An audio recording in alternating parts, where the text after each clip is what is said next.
Eh bien, nous recevons avec beaucoup de plaisir dans ces conférences débats, conf débat des universités d'été de la CSMF, ici à Gien, Anne-Marie Broca. Alors, Anne-Marie Broca, vous êtes inspectrice générale des affaires sociales, IGAS. Vous êtes l'ancienne directrice de l'adresse. En général, les médecins, enfin ceux qui cherchent et les chercheurs connaissent bien l'adresse. Vous publiez beaucoup de chiffres, beaucoup de statistiques, mais vous êtes également la présidente du Haut Conseil pour l'avenir de l'assurance maladie.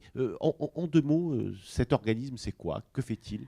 Le Haut Conseil donc réunit toutes les parties prenantes du secteur de la santé et en ce sens, c'est une structure tout à fait originale puisqu'il y a aussi bien les représentants des professionnels de santé, des établissements de santé que les représentants de l'assurance maladie de base complémentaire, les administrations de l'État, les représentants de l'industrie du médicament et le SNITEM, des parlementaires et donc les représentants des usagers, et donc toutes les parties prenantes sont autour de la table et réfléchissent et produisent des rapports sur les grandes questions qui se posent pour l'avenir de notre système d'assurance maladie. Oui, donc c'est essentiellement effectivement les questions d'économie, mais vous dépassez également le champ économique. Oui, souvent, puisque actuellement nous sommes en train de travailler sur la question de l'innovation, après avoir beaucoup travaillé sur la question des dépenses restant à charge des assurés sociaux, ainsi que sur la problématique des parcours de soins. Comment vous saisissez d'un sujet? Nous pouvons être saisis par le ministre. Nous pouvons aussi nous autosaisir d'une question que nous considérons comme importante. Oui, on a beaucoup retenu que les parcours de santé, alors peut-être pas leur concrétisation, mais en tout cas l'idée d'organiser notre système de santé autour de parcours de santé, ça venait de vos travaux. Tout à fait. Oui, le HCAM à l'époque, donc il y a déjà plusieurs années, donc a mis en évidence les effets extrêmement péjoratifs du cloisonnement de notre système de santé et surtout le caractère inopérant de raisonnement concernant chaque segment de prise en charge et donc a fait valoir la nécessité d'avoir une politique axée sur la prise en compte du parcours du patient qui, dans un contexte de développement des maladies chroniques et de vieillissement de la population, devient la grille indispensable à mobiliser. Et vous avez le sentiment que les recommandations que vous faites, qui ne s'imposent pas nécessairement, c'est plutôt consultatif, mais que tous ces travaux font évoluer notre système de santé si on regarde sur un long terme? Oui, je pense vraiment que les analyses portées par le Haut Conseil d'abord permettent, je crois, de partager entre l'ensemble des acteurs qui sont représentés des constats et aussi quelques grandes options. Et je pense qu'au-delà même du Conseil lui-même, je constate que les analyses qu'il a portées se sont traduites, par exemple sur le sujet des parcours, par des expérimentations qui ont été mises en place, puis par des évolutions des cadres juridiques. Les libéraux s'intéressent à vos travaux, ils participent? Bien sûr, ils sont membres du Haut Conseil et ils sont tout à fait actifs dans cette instance. Alors, qu'avez-vous dit ce matin aux médecins qui vous ont écouté dans cette université d'été?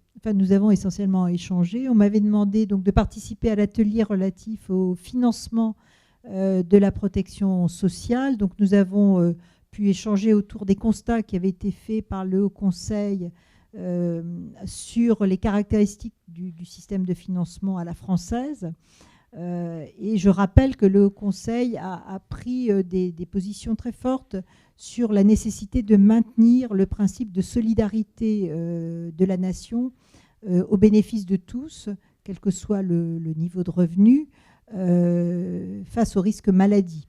Et donc le Haut Conseil avait été amené à regarder comment ce principe général de solidarité complété par un principe d'accessibilité, c'est-à-dire qui consiste à mettre en place des dispositifs spécifiques pour que les personnes les plus modestes ou les personnes précaires puissent avoir un plein accès à la santé. Donc le HCAM a regardé comment ce principe se traduisait et somme toute, je présentais ce matin ces travaux qui montrent qu'aujourd'hui, notre système est plutôt satisfaisant, couvrant très bien les dépenses les plus lourdes concernant les personnes les plus malades, en particulier les malades chroniques, et opère bien les redistributions souhaitables, même s'il doit être perfectionné sur, sur certaines prises en charge. Oui, on dit toujours, enfin on dit, pas toujours, je dois le dire, mais de plus en plus, on parle d'inégalité d'accès aux soins. Finalement, que répondez-vous, vous, en observateur que vous êtes? Est-ce que ces inégalités augmentent? Alors, elles existent. Ou on arrive à les stabiliser? Je pense qu'elles ont été très largement stabilisées et même corrigées par la mise en place de dispositifs extrêmement puissants comme la couverture maladie universelle, complétée par le dispositif d'accès à une complémentaire santé, et donc qui ont eu un effet correctif, je pense, considérable. Ensuite, quand on regarde de plus près les facteurs de ce qu'on appelle le renoncement aux soins, c'est-à-dire le fait que certaines personnes diffèrent le moment où elles devraient se faire soigner, voire ne se font pas soigner du tout pour des raisons financières. Quand on regarde, et des études importantes ont été menées par l'IRDES, montrent que certes, des facteurs financiers interviennent dans ces situations, mais aussi des facteurs plus compliqués qui peuvent être comportementaux, qui renvoient à des facteurs de fragilité sociale ou culturelle qui dépassent la simple question de la solvabilisation. Et donc là, on voit que pour traiter ces situations-là, il est important de traiter les aspects financiers, mais aussi de mettre en place des dispositifs de prise en charge qui traitent des autres aspects. Je sais que ma question est rapide, Anne-Marie Broca, mais la France tient-elle son rang? On disait qu'elle était le premier pays, que la santé, que nous étions parmi même le premier système de santé du monde. Est-ce qu'on tient ce rang? Du point de vue de la prise en charge, ce qui était le sujet de ce matin, tout à fait. Enfin, je pense que la France peut s'enorgueillir d'avoir un système de prise en charge extrêmement complet. On peut aussi dire, si on considère l'Europe par rapport au reste du monde, que l'Europe est une zone extrêmement privilégiée de ce point de vue-là, et que ça, c'est un capital qu'il faut que nous soyons capables de préserver. On vous a parlé du sujet qui fâche, le tiers payant généralisé. Non, pas du tout. Pas du tout. Non. Ça n'était pas le sujet. C'était pas le sujet de l'atelier. Nous sommes ici dans un cadre d'atelier de réflexion sur le long et moyen terme.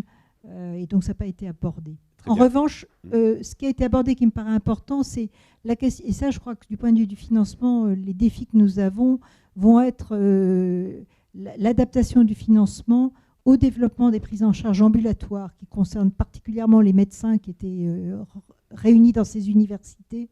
Et dès lors que ces prises en charge vont se développer de manière importante, il faudra qu'on sorte de la grille, je dirais, ancienne, selon laquelle le gros risque et les malades lourds sont à l'hôpital et c'est là qu'il faut concentrer les prises en charge, alors qu'en ville, les prises en charge sont plus légères. Je crois que cette grille, il faudra que nous la dépassions à l'avenir. Anne-Marie Broca, merci.